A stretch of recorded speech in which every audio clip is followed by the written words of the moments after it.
तोरगर को 2011 में डिस्ट्रिक्ट का स्टेटस दिया गया था और 2011 में डिस्ट्रिक्ट का स्टेटस देने के बाद यहाँ पर मुख्तलिफ़ किस्म की डेवलपमेंटल एक्टिविटीज़ हो चुकी है और अभी भी जारी है।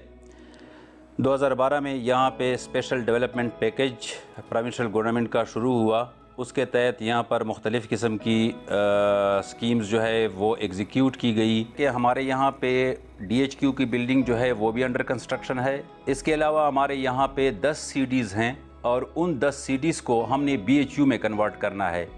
तो वो जब BHU में कन्वर्ट हो जाएगी उनके साथ डेफिनेटली 10 मेडिकल ऑफिसर्स जो है वो भी आ जाएंगे, बाकी स्टाफ भी आ जाएगा।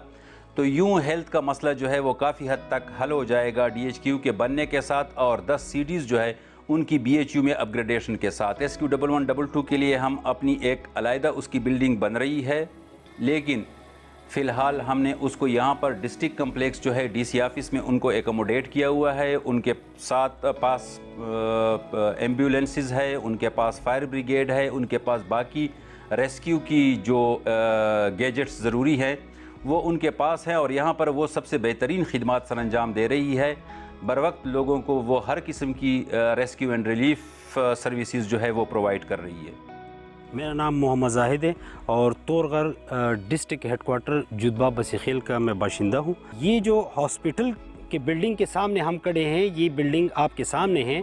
बिल्डिंग का यानी कि इनॉग्रेशन होता है 2011 के बाद। अब 2011 के बाद आप अंदाज़ा लगाएं कि इसके कितने साल हो गए कि ये बिल्डिंग सुसरवी का शिकार है। बिल्डिंग अब तक नहीं बनाए तो यहाँ पर आपको हेल्थ फैसिलिटीज़ कहाँ से मिलेगी। कभी हम अगर ठेकेदार के पास आते हैं तो ठेकेदार बेचारा कहते हैं कि हमें हुकूमत पैसे नहीं देता है।